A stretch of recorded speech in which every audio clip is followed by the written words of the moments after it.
Hello, greetings. This is Zara Jawad. I can never be prepared for this showing you the discrepancies in the Quran and all ayat, some of them. Sorry about the sound in the background. Work is going on somewhere upstairs. So, this time again, I did a live stream last night on trying to show you from the other side weak hadiths that Imam Hassan had in fact many wives and he used to divorce them and all this. So I tried to prepare myself, but what a preparation, live stream, Facebook. Didn't work. So again, just haphazardly, disorderly. Going to Muhammad and his many wives. So, and then probably in this video reaching Imam Hassan,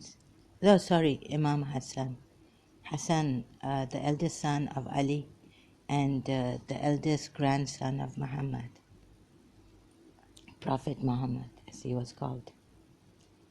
And we have to obey him, his command, Allah's command and his command. In Surah At-Talaq, there's a verse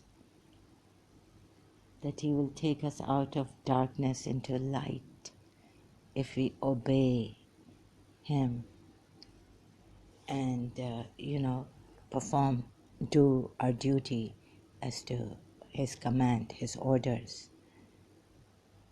Obey his orders. It's the command of Allah. So how am I going to show you in this video? I have no idea, in a disorderly, broken way. So please bear with me.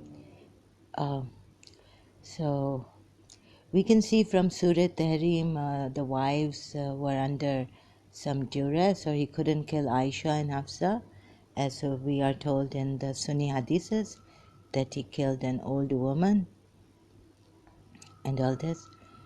So were his wives under duress? Because there are all these different, Maria the Coptic, Shias try to say it was the honey thing, so the honey incident took place. And from the Sunni hadiths, Umayyad sources, we get that what this honey thing means, tasting of someone's honey. And that during menstruations, the wives, even Salma, who the Shias believe was a true wife, and she remained with Imam Hussein. When Imam Hussein was in Karbala, the tragedy taking place, Salma was with the Ali Muhammad, the family of Muhammad, very faithful. So, even in her hadith, it is recorded and reported that the Prophet Muhammad had touched her or what during her menstruation. So now we're taking the hadiths, Sunni sources and all together, ayats, to see if the wives were telling us something, that he's a false prophet.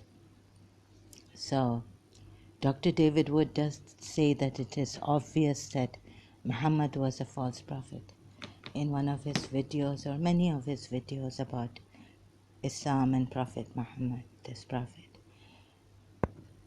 So haphazardly also, I want to show you, what am I doing here in this video?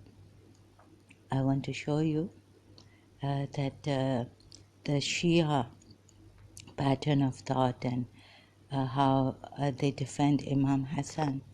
I found this article, but before I go into this article, which I went into last night on livestream Facebook, defending Imam Hassan. Although in Imam Hassan's time, his Shias rebelled against him, some of his Shias, that he's taking money from Muawiyah and all this, for that peace thing. So if it was for the peace, then why would he be taking money? So you can see, like now, he said that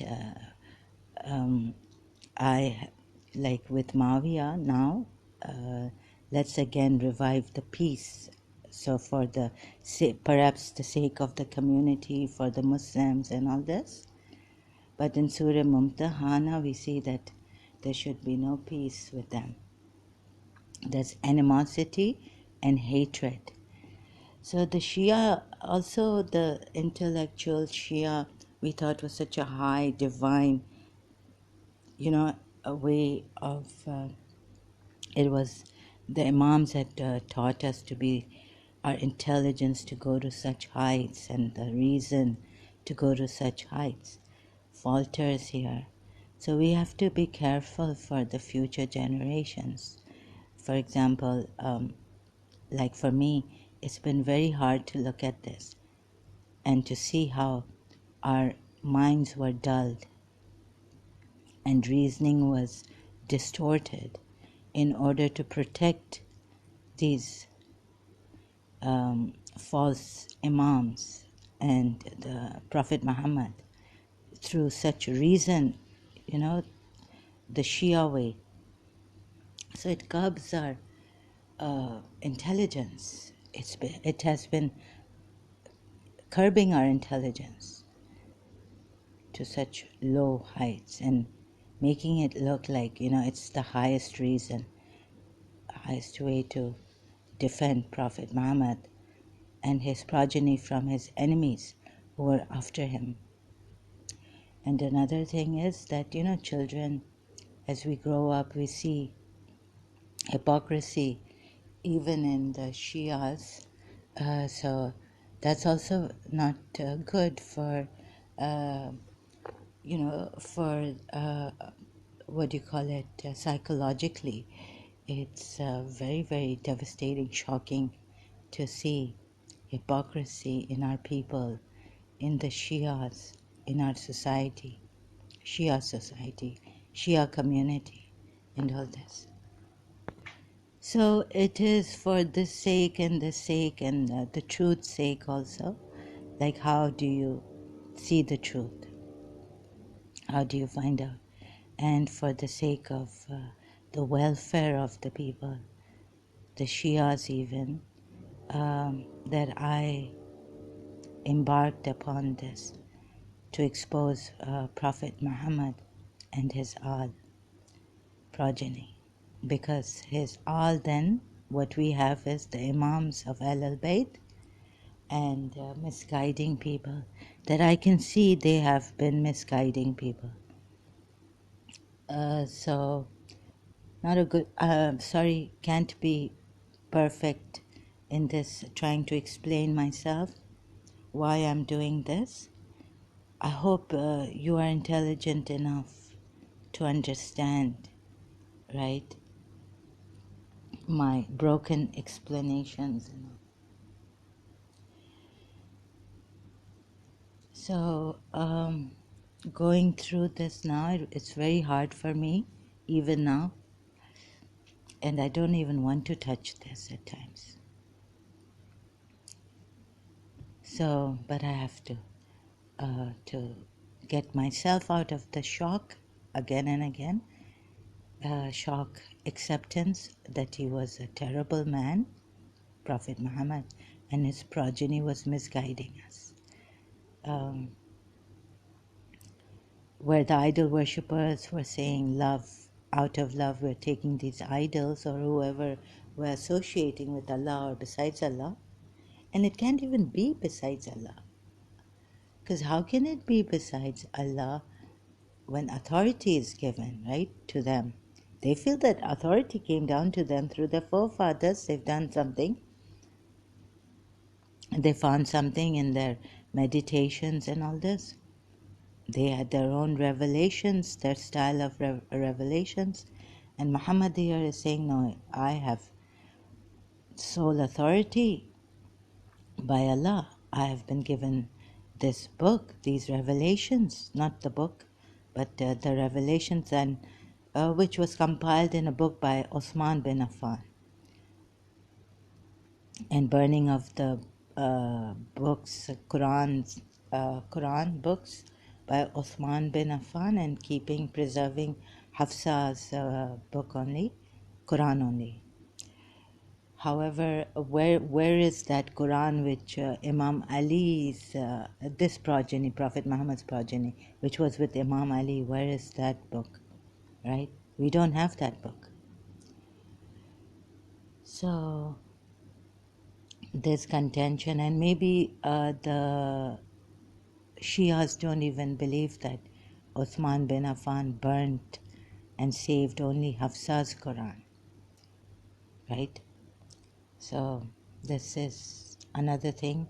I don't know, I'm not sure of what it was. Even though I had listened to some majlis, I was confused. Actually, what was the Zakir telling us about this burning of the Quran, Uthman's burning of other Qurans and just saving Hafsas and all this, which the Sunni sources have written in their books. And so the Shia way. And another thing is that why didn't Prophet Muhammad kill Aisha and Hafsa when they annoyed him and were told in Surah Tahrim? Because he had this thing of killing people, killing women. In the Sunni sources we're told, right? So, because I guess the fathers were Abu Bakr and Umar. So something about that, and so that lapse is there, that broken, like we cannot be for sure, we cannot say for sure what really happened there through the Quran ayats. They're very vague. We have to find recourse. We have to read the Quran in context about these wives, something like about the wives, or when it's like this, right? We have to read the Quran in context. It does not explain itself. And now that, how can you Shias even say that Prophet Muhammad, he was you rely on Ahl al-Bayt, right? Is it right? Can you not see the other side? Maybe they were massacred, and there are verses like this, and maybe Prophet Muhammad was after them, and because the Surah Mumtahana, although look, in the beginning it says something like this, right? So how we have been duped. Look, again, in the beginning, I have to go to Surah Mumtahana now again. So where is Surah Mumtahana? See, in the beginning, although it says something like this, that the idol worshippers were after Prophet Muhammad. It's open to it's open to Surah Mumtahana.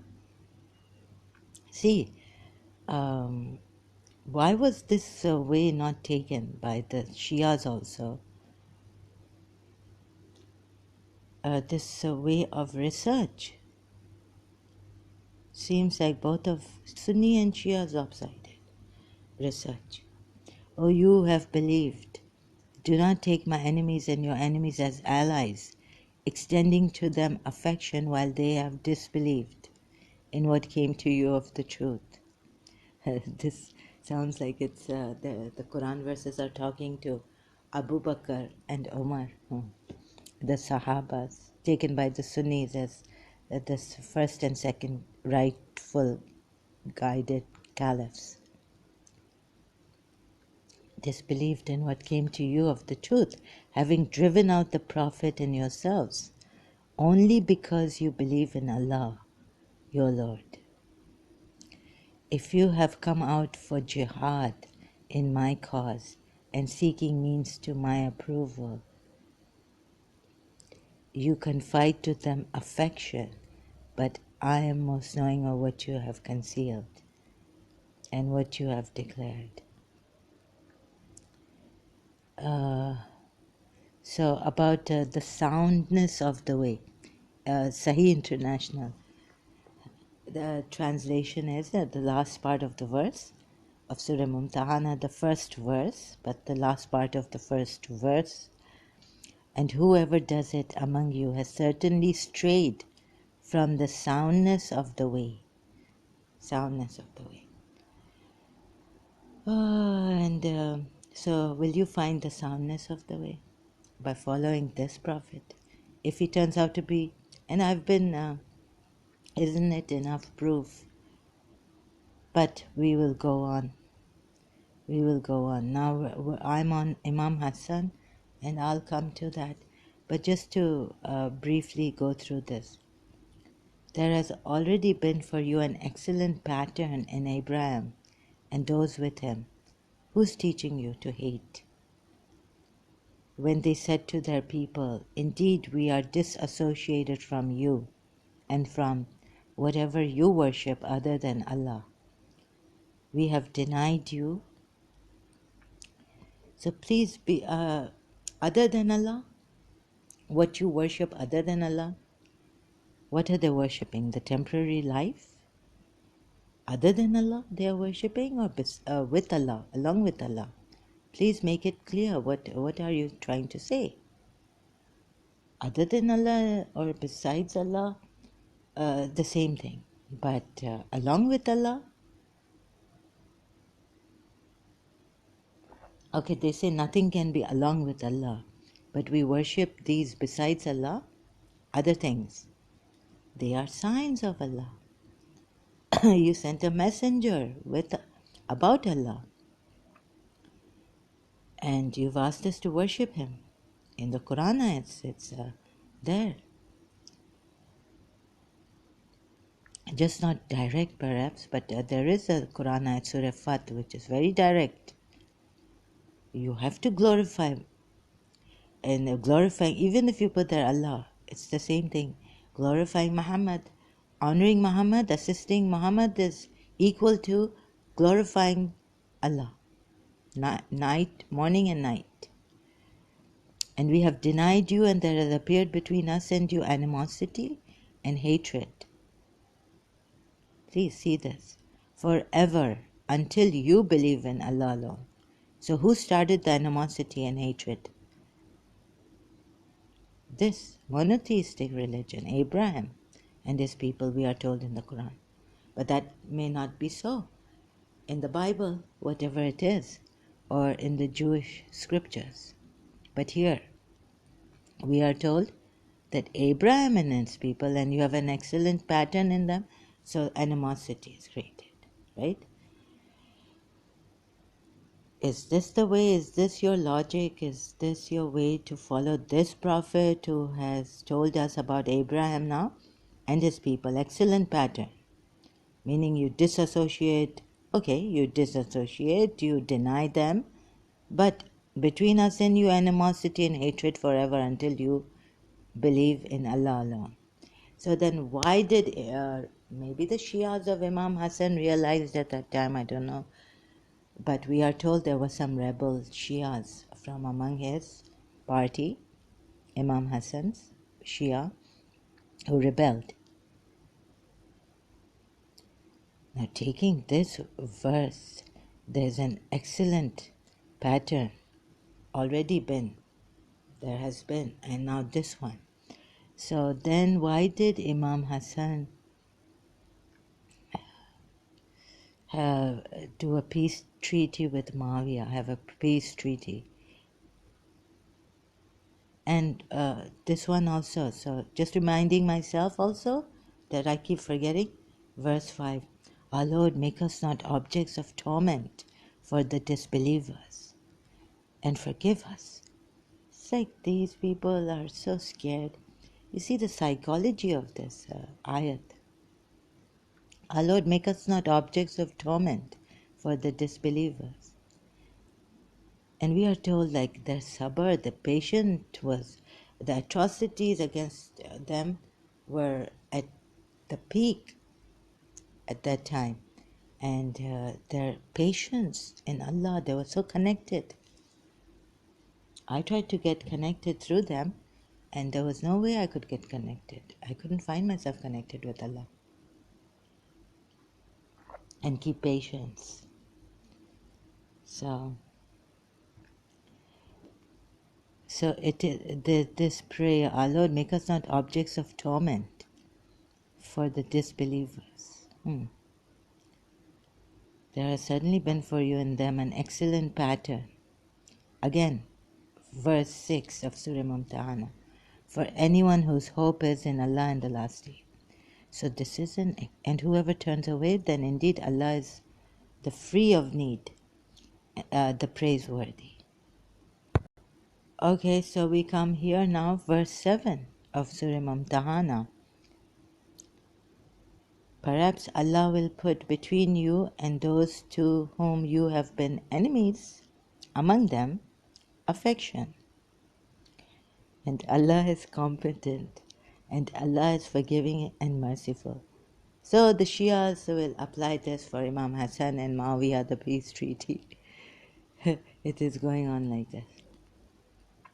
Now, we gave them affection, we did all this, but what did they do? Allah does not forbid you from those who do not fight you because of religion, and do not expel you from your homes from being righteous toward them and acting justly toward them.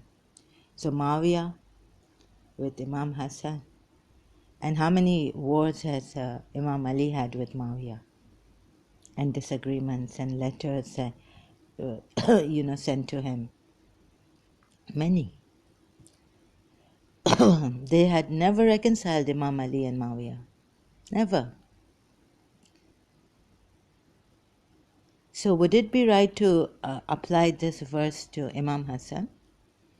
Perhaps Allah will put between you and those to whom you have been enemies among them, to whom you have been enemies among them, affection, and Allah is competent, and Allah is forgiving and merciful. Please, my reason is coming down to dizzy feeling, dizzy. I really, you know what I mean? No, I mean, are you right or am I right? Am I in my right mind? Allah does not forbid you from those who do not fight you, as if Muawiyah never fought with Imam Ali. They had a war, Siffin, the Battle of Siffin, because of religion, and do not expel you from your homes, from being righteous toward them and acting justly toward them. Now we are told about the other Imams, who then these subdued ones came, and so they would not do this, right? Fight you and expel you from your homes. So there was Imam Musa Kazim, but again we are told that Imam Musa Kazim, so Harun al-Rashid, put him in a cell that was, he couldn't get up to pray, stand up straight for 14 years or so. Allah only forbids you from those who fight you because of religion and expel you from your homes and aid in your expulsion. Forbids that you make allies of them, and whoever makes allies of them, then it is those who are the wrongdoers. O you who have believed, when the believing women come to you as emigrants. So, let them ask for what they have spent. There's no blame upon you if you marry them when you have given them their due compensation. Okay. Now getting to the other verse, let's see, 11th of Surah Mumtahana. And if you have lost any of your wives to the disbelievers, and you subsequently obtain something, then give those whose wives have gone the equivalent of what they had spent, and fear Allah in whom you are believers.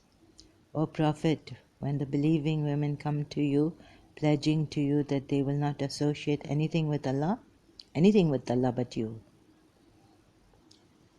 and obey your commandments and obey you. They will not associate anything with Allah but you and your progeny, Shias. Nor will they steal, nor will they commit unlawful sexual intercourse, nor will they kill their children. Which mad person will kill their children? Nor will they bring forth a slender they have invented between their arms and legs. What? Oh my goodness, commit adultery. No, intentionally forging. That what kind of a way is this? That they will not utter slander, intentionally forging falsehood, and that they will not disobey thee in any just matter. Then do thou receive their fealty and pray to Allah for forgiveness of their sins, for Allah is of forgiving, most merciful. So this is a Yusuf Ali's translation. What is this? Nor will they disobey you in what is right. Before this ayat, part of this ayat is like 12th ayat of Surah Mumtahana. It's like, what? For the slender they have invented between their arms and legs. Let's see the citation here, if I can press on this one. This is an allusion to pregnancy and childbirth, i.e., to falsely attribute a child, whether adopted or born of adultery, to a woman's husband. Okay. God. Okay. So very high Arabic, I must say. No, just sarcastically. Nor will they disobey you in what is right. Then accept their pledge. Nor will they disobey you in what is right. Yes, but not associate in worship any other thing, whatever. This very good point. I got it. So you see, now where do we go? From this ayat, let's see, this ayat is giving out good points. See, we will not, O Prophet, when believing women come to thee to take the oath of fealty to thee. What are we told in Surah Fat? That taking allegiance on his hand is like taking allegiance on the hand of Allah. That they will not associate and worship any other thing whatever with Allah. Whatever. Any other thing or person. Whatever with Allah. But I've caught him. So you see how these verses, Shias, we never looked at it like that, right? O you who have believed, do not make allies of a people with whom Allah has become, again, angry. They have despaired of a reward in the hereafter, just as the disbelievers have despaired of meeting the... What is this person saying? Inhabitants of the graves. Verse, now, O you have believed, do not make allies of a people with whom Allah has become angry. Maybe Imam Hassan's Shias were not confused reading this ayat. Wait a minute, because Imam Hassan had many wives. That's just a weak and the weak hadith. And Lemons has taken. So he had many people who were now lost any of your wives to the if you have lost it. Subsequently, you see, what was that thing I wanted to go to? First, they say this, First, Allah only forbids you with regard to those who fight you for your faith and drive you out of your homes and support others in driving you out from turning to them for friendship and protection in brackets. It is such as turn to them in these circumstances that do wrong.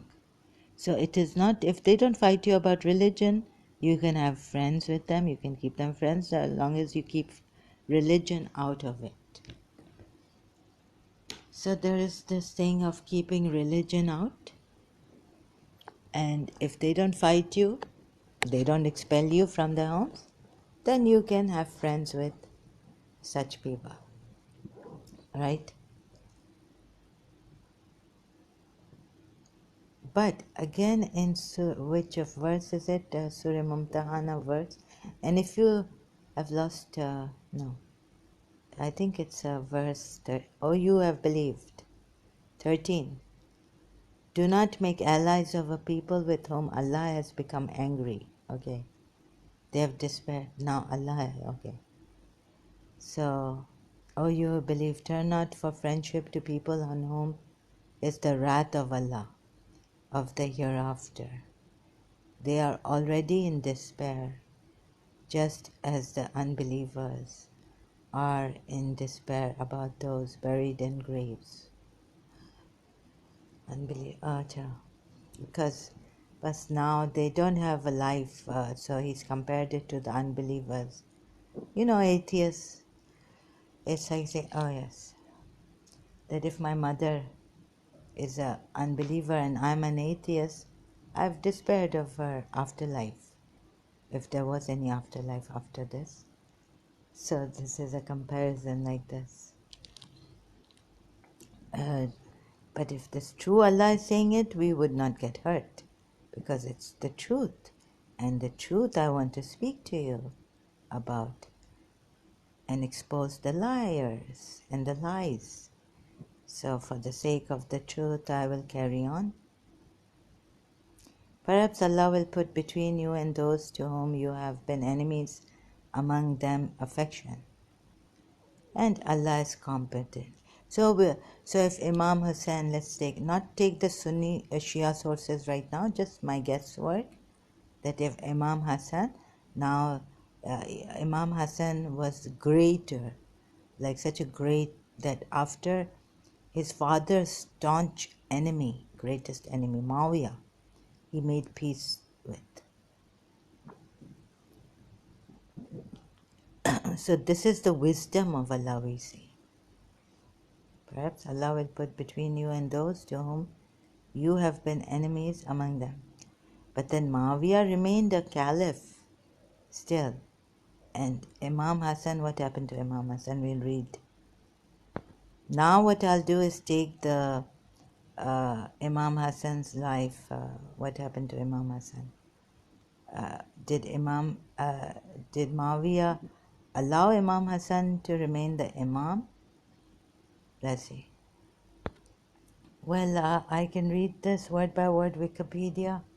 Muawiyah did not recognize the caliphate of Hassan and marched with a large army on Kufa, the seat of Hassan's caliphate, but was held back by the vanguard of Hassan's army.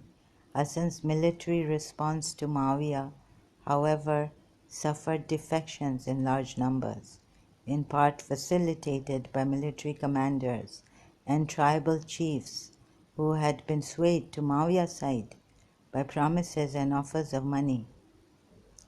In one instance, Ubaydullah ibn al-Abbas was bribed to switch sides, along with 8,000 men under his command. Hassan's efforts were also hampered by the subversive activities of Muawiyah's network of spies, which included the spread of false reports.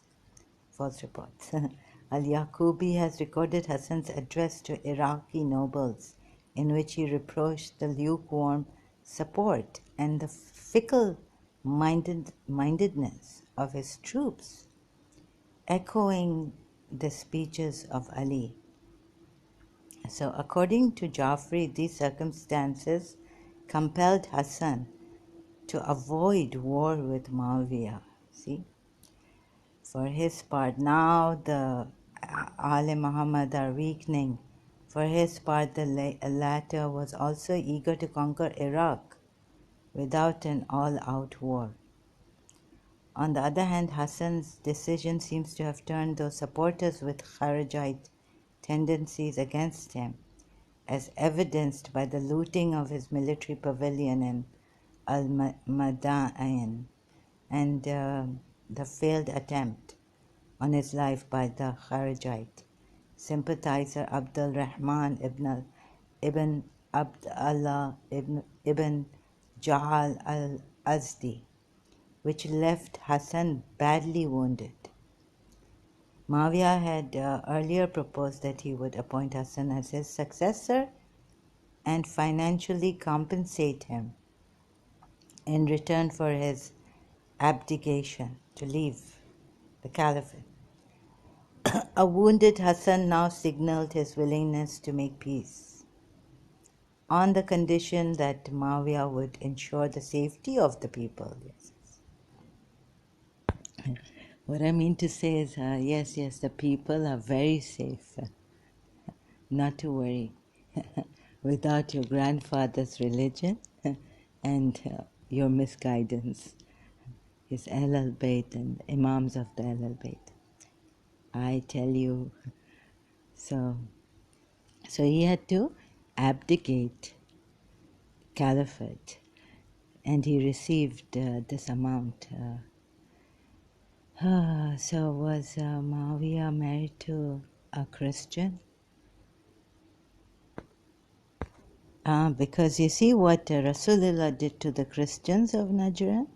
Made them dhimmis, and they had to pay this tribute.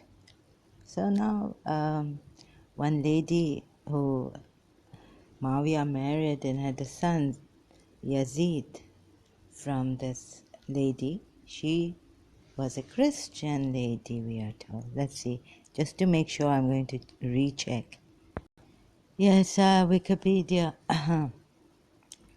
She came from the Kalb tribe, Bedouin tribe of Kalb. Mason belonged to the Bedouin tribe of Kalb, Wikipedia. So what happened here is what is important. Old Confederates of the tribe established links with the Umayyad family, first through Caliph Uthman, who married a woman of Kalb, Muawiyah ibn Abi Sufyan, who governed Syria under Uthman, furthered these ties by marrying Maysun, perhaps in 645. He sealed his alliance with the tribe. He also married Maysun's paternal cousin, Naila bint Umara, but divorced her soon after.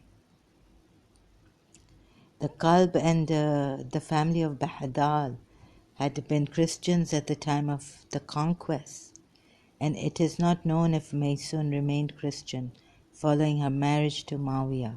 The historian Moshe Sharon holds that it was doubtful she converted to Islam. So what I'm told here is, the thing I've missed in the beginning is that they took a neutral. The Kalb dominated the Syrian steppe and led the wider Koda'a tribal confederation. Old Confederates of the Byzantine Empire, they took a neutral position during the Muslim conquest of Byzantine Syria.